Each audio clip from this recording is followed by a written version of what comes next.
आपको यहाँ पाए और आपने यहाँ पर आदिनाथ भगवान जो विराजमान है उनके दर्शन किए होंगे।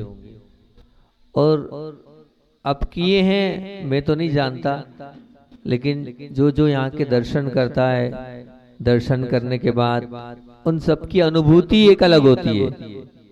एक अंदर का अहोभाव, आदर भाव और समर्पण और भगवान को देखकर अलग ही अंदर के परिणाम होते हैं। ऐसे ही कुछ परिणाम कुछ वर्षों पूर्व हमारे हुए थे। मैं वो बीच में इस क्षेत्र की संयोजना और इस क्षेत्र का बीजांकुर कैसा हुआ उसकी बात आपके बीच में रख रहा हूँ कि पूज्य गुरुदेव के साथ विहार करते हुए अमरकंटक से शहडोल नगर पहुंचे थे हम। और जब शहडोल पहुंचे तो शहडोल में उन प्राचीन जिन बिंबों को देखकर, वहां पर जो प्राचीन जिन बिंब थे उनको देखकर, उनके दर्शन कर कर ऐसा लगा कि सचमुच इन भगवानों के अंदर कितना सब कुछ भरा हुआ है। अगर इनको ध्यान से हम देखें तो बहुत शांति का, एक आनंद का अनुभव उन भगवान को देखकर हुआ था। वहीं जब उन प्राचीन पाषाण के भगवान जो देशी पाषाण से बने हुए थे उनको देखकर जो विशुद्धि बढ़ी और अंदर का आत्मसमर्पण हुआ, तो मुझे ऐसा लगा, प्रश्न उठा कि आखिर क्या कारण है कि अब ऐसे भगवान नहीं बनते।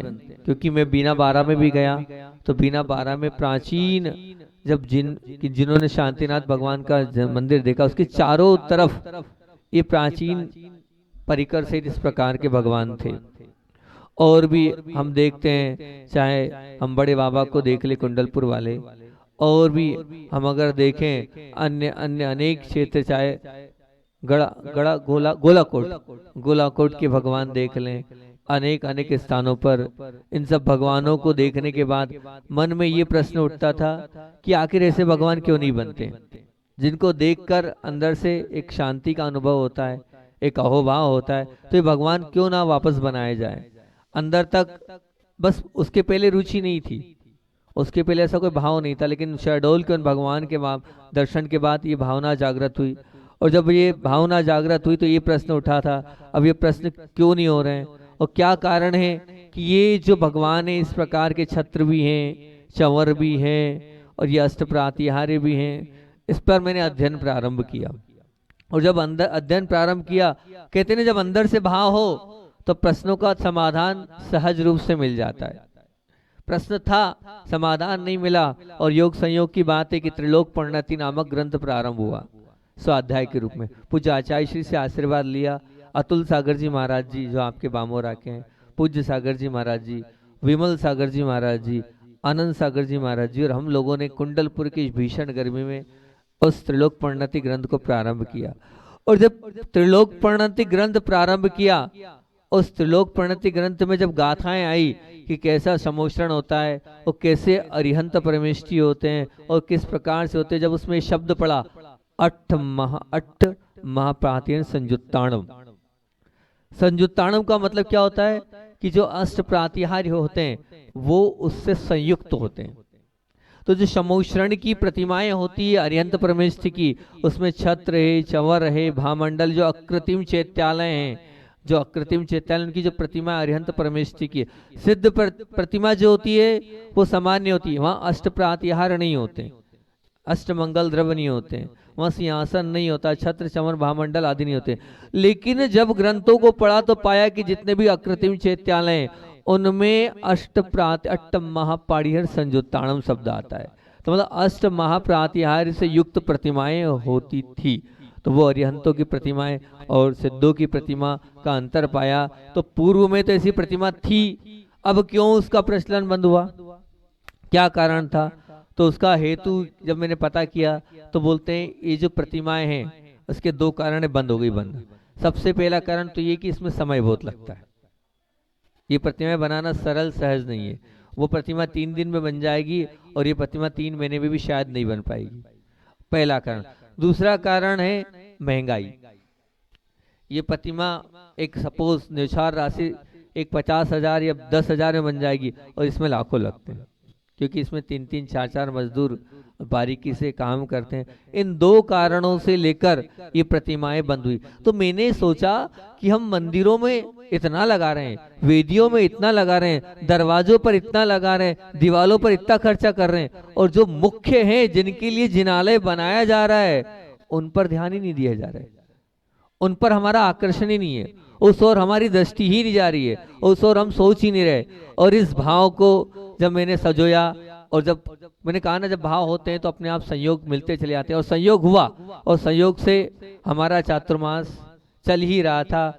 और इसी बीच में चलते चलते और फिर उसके बाद पपोरा पहुंचना हुआ। पपोरा में पहुंचे और पपोरा में जय निशान जी आए, और जय निशान जी ने एक निवेदन किया, और उन्होंने हमसे कहा, बोले महाराज जी अभी मैं प्रतिष्ठा ग्रंथ का संयोजन किया है और मैं चाहता हूँ आपके साथ बैठकर उसकी प्रूफ रीडिंग हो जाए। उन्होंने हमसे कहा, हमने कहा ठीक है, संभव सागर जी महाराज जी, निकलंग सागर जी महाराज जी, हम और ब्रह्मचारी जय निशान जी और ब्रह्मचारी अभय भैया, हम सब अभय नहीं अशोक भैया, हम सब लोगों ने बैठकर उस ग्रंथ का वाचन किया, शुरू से लेकर आखिरी तक प्रतिष्ठा ग्रंथ का वाचन किया। और वाचन करने के बाद जब नापतोल का प्रकरण आया तो उस नापतोल के प्रकरण को देखकर बड़ा विकल्प हुआ। क्यों विकल्प हुआ?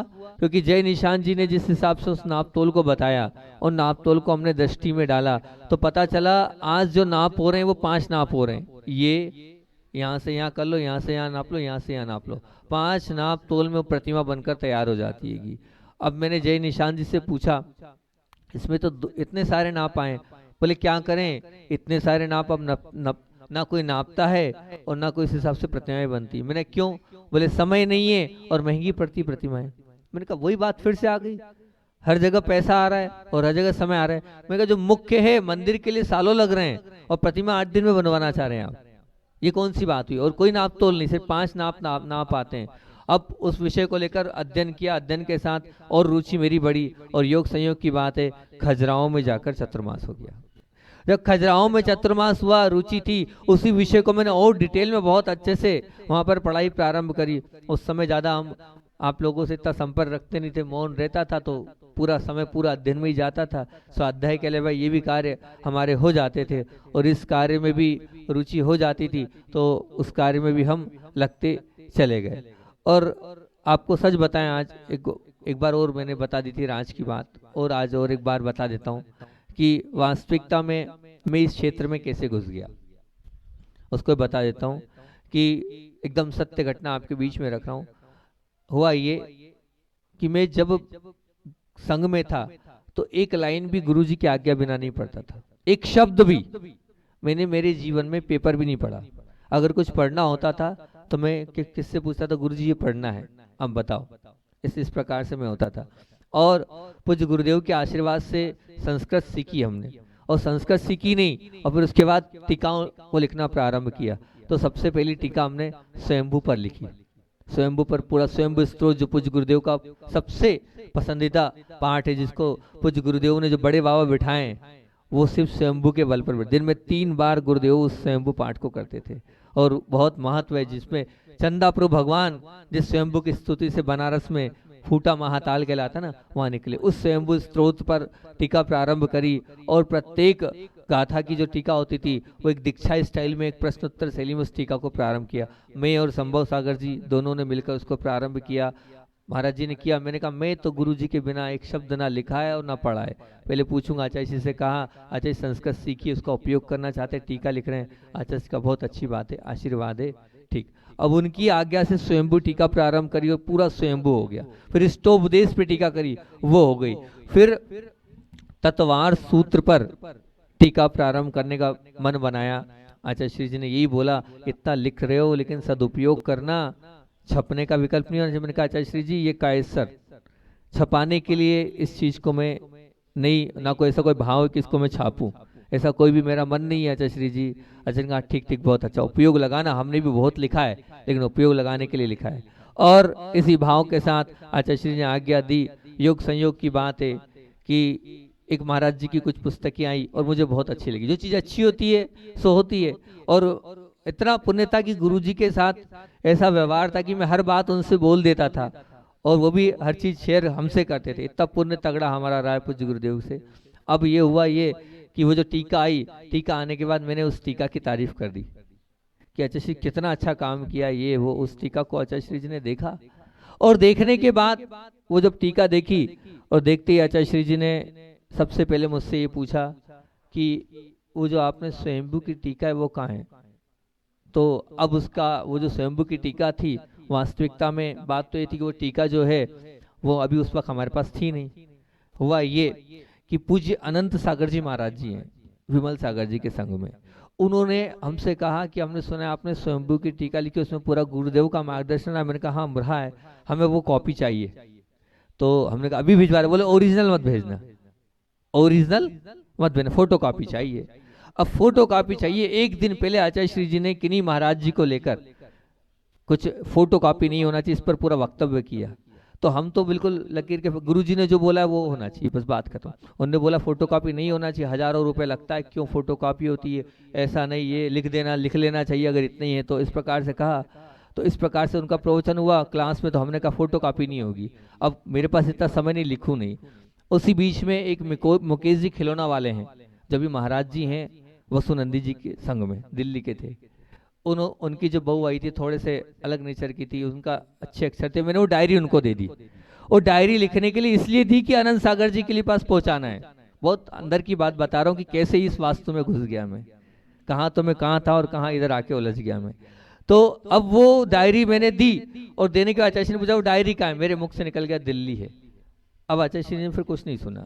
उसके बाद सुना बस यही है, रखवा दो, और रखवाने के बाद छपेगी हैं। नहीं अच्छा सब देख लिए कायसर, सब संग में से ही कायसर करते, बाहर जाने के बाद लिखा पढ़ी चालू हो जाती है। सब देख रहा हूँ क्या हो रहा है, ये एक शब्द नहीं सुना और वो बिल्कुल नाराज से हो गए। अगर इतना ही था तो किसी साधु को दे देते, वो पढ़ लेता। वही तो आचार्य श्री, वही क्या वही आचार्य श्री सुनते नहीं है। और फिर उसके बाद जब वो और तेज होते तो फिर तो और नहीं सुनते। उन्होंने कुछ नहीं सुना और डांटना प्रारंभ कर दिया। मैं कुछ नहीं बोला, आंख से टप टप आंसू गिरने लगे। अब वो बात तो ठीक एक तरफ रह गई।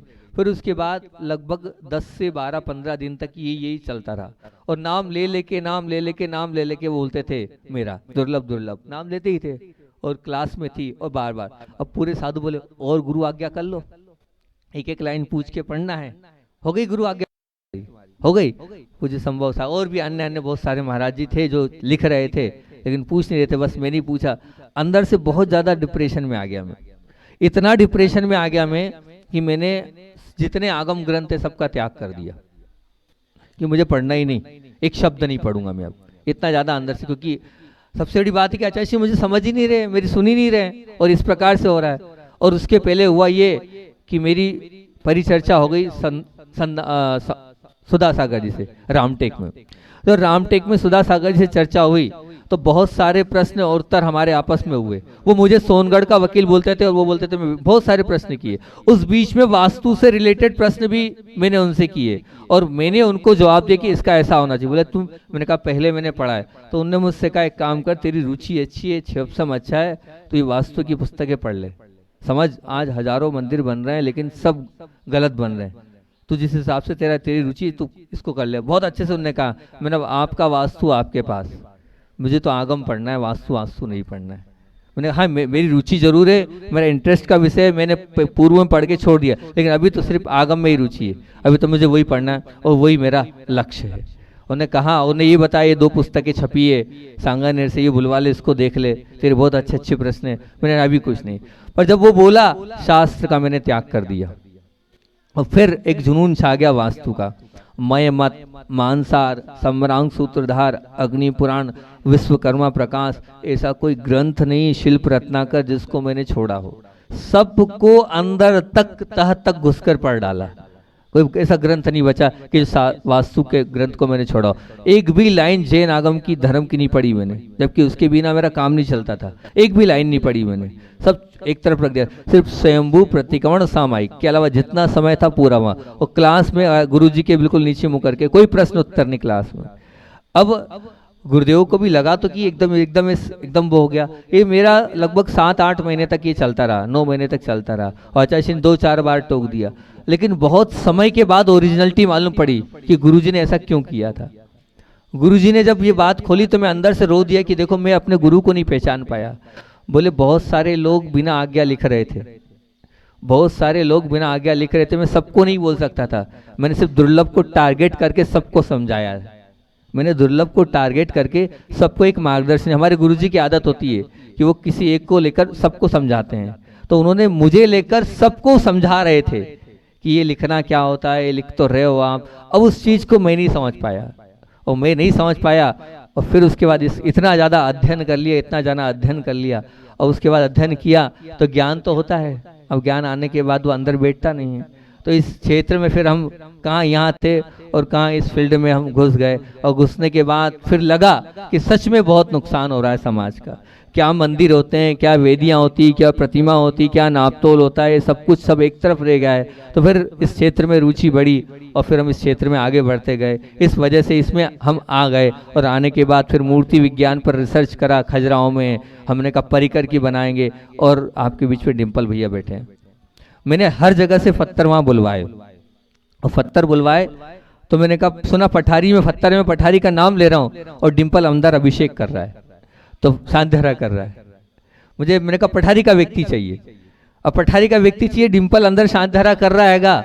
और फिर मुझसे आके सुनील भैया ने कहा बोले आज तो सांध्यहरा में वो एक है पठारी का, मैं ढूंढ के लाओ। सब जने ढूंढने गए कौन है पठारी का, कौन है पठारी का। बोले महाराज जी याद कर रहे। हमने कहा आपके यहाँ का पत्थर चाहिए, तो इन्होंने पत्थर भेजा। वो जो प्रतिमा आपको अभी हाल यहाँ आदिनाथ भगवान की दिख रही है, वो पत्थर इन्होंने अपने माइंड से निकाल के भेजा। इनकी माइंड पहले कुछ थी, और उस दिन के बाद फिर माइंड की काया ही पलट गई, कुछ हो गई। इन्हें पत्थर यहाँ वहाँ भेजा खजुराहो में, और फिर उस 240 नाप से मैंने वो जिनबिंब बनाए। जब वो 240 नाप से वो जिनबिंब तैयार, वहीं पर खजुराहो में ही कारीगर मिल गए। वहीं ये परिकर का और प्रतिमाओं काम होता है, सब अपने आप सहजता से होने लगा, और वहीं कारीगर मिल गए, वहीं प्रतिमाएं वहाँ पूरी 4 महीने मैंने अपने सामने उस प्रतिमा को बनाया। और प्रतिमा को बनाने के बाद फिर जो है योग संयोग की बात ही बनाए तो और कहीं के लिए और किसी उससे था, लेकिन प्रतिमा योग संयोग की बात है कि यहाँ पर आ गई है। हाँ हाँ, आचार्य श्री जी ने स्वयं ने इस प्रतिमा को देख कर कहा, और गदगद हो गए थे वो वहां प्रतिमा देखने बाद। स्वयं पूज्य गुरुदेव ने अपने हाथ से इस जिनबिंब पर अपने संस्कार दिए, आगे रहकर चला कर दिए। गुरुदेव विधि नायक को करते हैं, उसके अलावा बहुत कम है कि मुख्य प्रतिमा बड़ी होती है उसको करते हैं, लेकिन एक कोने में एक छोटी सी ये प्रतिमा इंदौर में थी। आचार्य स्वयं चला कर आए, और आचार्य स्वयं ने इस प्रतिमा के संस्कार किए। बोले क्या प्रतिमा है, एक एक अलग अलग दिख रहा है। आनंद आ गया उस प्रतिमा को, बड़े भाव विभोर से पूज्य गुरुदेव ने।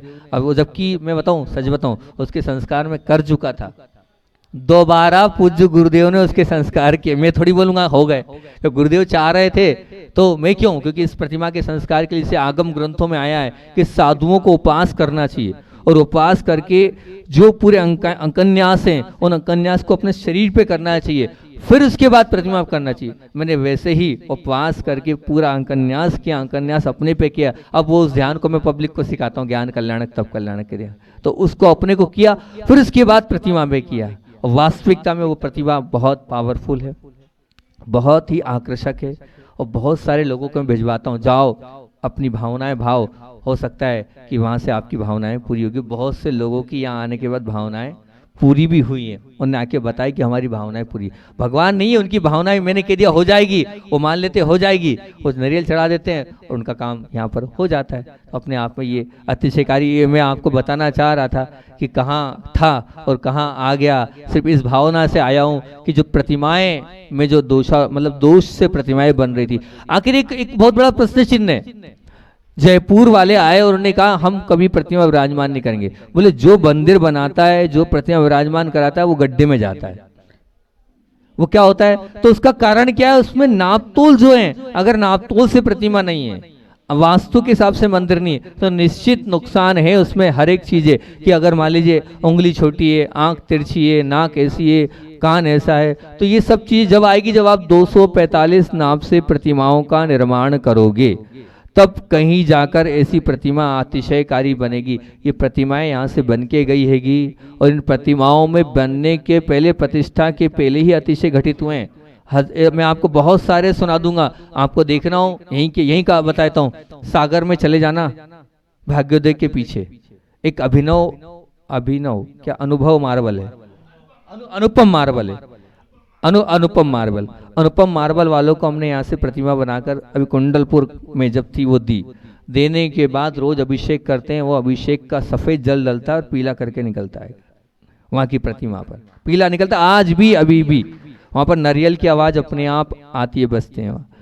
पारोला में सबसे पहली प्रतिमा बनी थी, वो जो यहीं से पूरा यहीं का सबसे पहला पत्थर डिम्पल ने अपनी खदान से निकालकर वो सबसे बड़ा पत्थर दिया था। हमने कहा मुझे 15 फीट का पत्थर चाहिए। डिम्पल ने बोला बहुत कठिन काम है महाराज जी, मैं नहीं जानता। एक पैसा नहीं लिया उसने पत्थर का, पाषाण का 1 रुपया भी नहीं लिया उसने। बोला नहीं महाराज जी मैं निकालूंगा। मेहनत करके उसने 4 हाइड्रा से उस पत्थर को भाग्योदय में प्रतिमा बनी। और बनने के बाद जब वो इंदौर रेवती रेंज में आकर खड़ी हुई, नहीं जैन कॉलोनी में आकर खड़ी हुई, ट्राले पर आके खड़ी हुई थी 15 फीट की प्रतिमा। जैन तुम भी थे ना तब तो। आचार्य श्री ऊपर से आए थे और देखा क्या है ये, गदगद हो गए आचार्य श्री इस प्रतिमा को देखकर। ऊपर से उन्होंने देखा कहाँ ले आए तुम लोग ये, तो पूरा उसके विषय में बताया। आचार्य कहा हाँ ऐसी ही प्रतिमाएं बननी चाहिए। और वो प्रतिमा पारोला में जाकर विराजमान हुई। और उस पारोला में विराजमान जो प्रतिमा है, उस प्रतिमा का अतिशय ये बताते हैं कि दिन में दोपहर में 12 बजे लगभग घंटी बजती है, पर कौन बजा रहा है ये नहीं दिखता है, कौन बजाता है ये नहीं दिखता, लेकिन घंटी की आवाज दिखती है। ऐसे अनेक अतिशय हैं। वहीं से बेटावत पास में अभी प्रतिष्ठा नहीं हुई है, लेकिन उसके पीछे एक प्रकाश का उजाला दिखता है। पूना वाले आए थे अभी हाल, पूना से पूरा यहीं से डिम्पल की खदान से पूरा मंदिर बन के गया है, नीचे से लेके ऊपर तक का प्रतिमाएं बन के गई हैगी। और वो प्रतिमाएं ऐसी हैं कि इतना अतिशय घटित कर क्षेत्र जैसा बन गया पूना वहां पर जगह नहीं है उस पूना के मंदिर में। क्यों? क्योंकि नीचे से लेके ऊपर तक एक एक वास्तु के हिसाब से बनाया है, कहीं कोई समझौता नहीं किया है। और आप कहो तो पहला मंदिर है अभी हाल, पहला मंदिर अभी विश्व का, एक ही स्थान का खदान का मतलब फर्श भी लगी तो यहाँ के पत्थर की, भगवान भी बने तो यहाँ के, वेदी भी बनी तो यहाँ की, और शिखर भी बना तो यहाँ का, कोई दूसरा पत्थर लगा। जो आगम ग्रंथ कहते हैं कि एक ही खदान से निकलकर पूरा मंदिर नीचे से लेके ऊपर तक का पूना का बना है, इसलिए अतिशयकारी वो बन गया मंदिर। आज हर वहाँ तो सबसे बड़ा वो जिनको बच्चे नहीं हो बच्चे हो रहे हैं, एक सबसे बड़ा तो ये ऐसे 25-30 कैसे हो गए, और अनेकों हैं। उन्होंने पूरा का पूरा बासा में आए थे तो पूरा सुनाया था रात में, बासा में तुम वही थे जब, यहाँ बामोरा में तो जो बामोरा में भी यहाँ रात को उन्होंने पूरा सुनाया था सबके बीच में कि कैसे अतिशय घटित कर रहे हैं। ये क्यों अतिशय हो रहे हैं? उसका कारण एक ही है कि हम नाप से बना रहे हैं, हम जो प्रतिमाएं नाप से बन रही, और जिन्होंने विराजमान करिए वो भी दिन दुगने और रात चौगने बढ़े हैं। उन प्रतिमाओं को विराजमान करने के बाद उनकी भी स्थिति और ऊंची होती गई है। इस वजह से फिर मेरा इंटरेस्ट जागा, जब इतना अच्छा हो रहा है और सब में इतना अंदर तक हो चुका हूं और गलत हो रहा है, इतना सबसे बड़ा तो व्यापार हो गया इसमें। मतलब जब मैंने जय निशान जी से बात करी, सबसे बात करी, ऐसा क्यों, जैसे आपको बता रहे सबसे बड़ी गलती क्या आएगी, यहाँ से यहाँ तक नाप होता है प्रतिमाओं का, मतलब कहाँ से यहाँ से कहाँ तक, पाउठी तक। अब आप जयपुर में जाओगे, आपने 21 इंची प्रतिमा चाहिए तो नीचे की जो पाउठी होती है जिसपे प्रशस्ति लिखा थी, वहां से यहाँ तक नाप होता है, उससे पूरे नाप चलते हैं। मतलब मूल में ही भूल है, आप मानना। क्यों, क्या कारण है? उसका कारण ये है कि व्यापार आ गया, पैसा आ गया, क्योंकि वहां पैसे की चीज हो गई, सब हो गया। अब वही जयपुर में दाग वाली प्रतिमा व्हाइट कलर कर देंगे, आपको दे देंगे, व्यापार आ गया। प्रतिमा टूट जाती है, उसको प्लेन करके पॉलिश करके कलर करके दे देंगे, वो टूटी प्रतिमा आप विराजमान कर दो। अब कहानी खत्म। कहाँ से क्या होगा? जो पूजन पत्थर की होनी चाहिए वो पूजन की पत्थर बंद हो गई। जिस मुहूर्त में स्टार्ट होना चाहिए, कोई मुहूर्त, जयपुर की कोई प्रतिमा मुहूर्त से होती है क्या? कोई मुहूर्त से नहीं होती। लेकिन यहाँ पर इन सब चीजों का ध्यान रखते हुए पूरा जैसे व्यवस्थित रूप से मुहूर्त किया जाता है, पूजा पूरी शिला की जो पूजन की जाती है वो सब कर कर हम यहाँ पर पूरा व्यवस्थित आगम के अनुकूल और शास्त्रों के अनुकूल, और जो 245 नाप है उस 245 नाप से बनाने के उद्देश्य से इस संस्था को यहाँ पर हमने तैयार किया। और कोई भाव नहीं है यहाँ, ये मत मानना कि कोई संस्था किसी व्यापारिक उद्देश्य से लिखी की गई हो या कोई इसका ऑनर हो वो उसको चला रहा हो। यहाँ पूना मंदिर का पैसा लगा है, यहाँ जतारा मंदिर का पैसा लगा है, या और अन्य मान लीजिए और भी लोगों का। और ये मुख्य बात है कि ये चैत्यालय क्यों बना, वो प्रतिमा तो बन गई थी, पहली बार बन गई थी।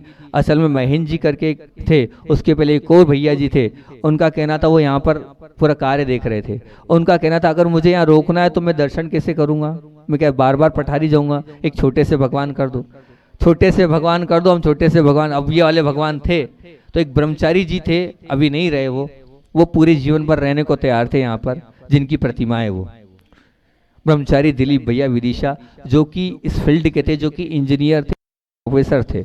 उनका कहना था ये संस्था मैं संभालूंगा, पूरा मैं देखूंगा और मंदिर वहीं बनना चाहिए। उनकी जिद पर ये प्रतिमा प्रतिष्ठित हुई, उन्हीं की जिद पर ये मंदिर बना था। बोले मैं बनाऊंगा, कुछ भी होगा महाराज जी। इसलिए मुझसे बहुत से लोगों ने 2-3 दिन में प्रश्न किए कि यहाँ क्यों बनाया गया। उनकी भावना के अनुसार बनाया गया था, वो यहाँ रहना चाहते थे। यहाँ रहकर उनकी भावना थी कि मैं और भी ब्रह्मचारियों को रखूंगा और यहाँ पर रह के धर्म ध्यान करूंगा और यहाँ पर व्यवस्थित रहूंगा। मैं रिटायरमेंट ले रहा हूँ, लेकिन कोरोना काल में जो है वो नहीं रहे। अब वो नहीं रहे तो फिर बाद में फिर महेंद्र जी आए, महेंद्र जी ने इस व्यवस्था को संभाला। आयुष भाई शुरू से लगे ही थे, डिम्पल भैया का पूरा परिवार तो समर्पित है ही, और भी पठारी के बहुत सारे लोग हैं जो समर्पित है। इस भाव से यहाँ मंदिर और मंदिर बनाने का उद्देश्य ये था कि जितने यहाँ लोग रहेंगे सबका धर्म ध्यान अच्छे से होता रहे। छोटा अच्छा मंदिर था, लेकिन छोटा छोटा करते करते करते करते सोचा था 7 बाय 7 का बनाना है और बड़ा बनता चला गया, लोग लगाते चले गए और अपने आप बनता चला गया। अब और विशाल रूप ले रहा है। अब इस कार्य की संयोजना और बड़ी हो रही, क्योंकि यहाँ एक बहुत बड़ी संयोजना करके अभी इनके जो 2 भगवान हैं जिसके माध्यम से तबड़ा हुआ, उन लोगों ने बड़ी काफी राशि दी है कि बड़ी लंबी चौड़ी। उनके 2 परिकर बन के आए उड़ीसा से। हमारा रंजीत जिसने वो पूरे परिकर बनाए, उन परिकरों को आप देखना कितने सुंदर वो परिकर बने। आप उनको देखोगे कि क्या कार्विंग है और क्या वो है।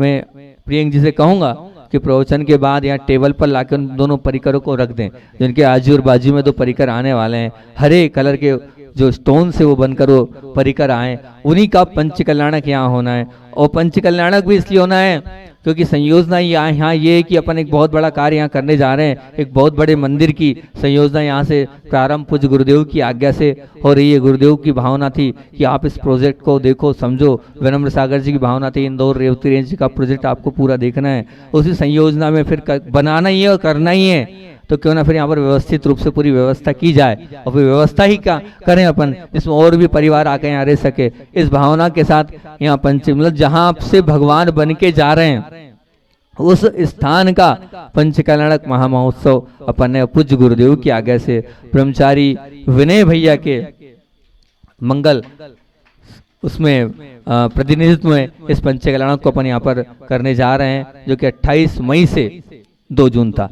पंचकल्याणक के 2-3 कारण थे। एक बहुत बड़ा कारण ये था कि मुझे एक संगोष्ठी रखना थी, क्योंकि मैंने ये सोचा था और उसका लक्ष्य ये था कि इतना सारा प्राप्त किया है, इतना सारा अध्ययन किया है, वो सब लोगों तक पहुंचना चाहिए। मेरी सामर्थ्य होगी तो उससे ज्यादा दूंगा मैं, क्योंकि भगवान ही ऐसे 18 फीट के भगवान है परिकर सहित। परिकर इतना बड़ा है, उस भगवान को जब वो विराजमान होंगे और आप जब देखोगे तो आपको भी लगेगा क्या चीज है। जो बामोरा में 8-9 भगवान बड़े बड़े, आप नीचे के प्रांगण में घूमोगे कहाँ आ गया, कहीं ऐसा तो नहीं है कि मैं वहाँ पहुँच गया हूँ नंदेश्वर में, वहाँ 108 ऐसे जनालय होते हैं। वैसी परिकल्पना के साथ हमें चल रहे, बस अब आप लोगों का सहयोग चाहिए। पंचकल्याणक महामहोत्सव यहाँ करना है, समाज है नहीं और सब लोग श्रेष्ठी वर्गों से तो सब कुछ बात हो ही रहेगी। सभी लोगों को मिलकर आप सबको बैठकर उस चीज की संयोजना बनाना है, अच्छे से अच्छा ये कार्य हो, अच्छे से अच्छा प्रभावना युक्त यहाँ पर जो है ऐसा पूरे देश में यहाँ की इस प्रभावना की सुगंध और महक फैले, यही हमारी भावना है। चलिए इतने ही रखते हैं और इसकी बात आगे अपन करेंगे।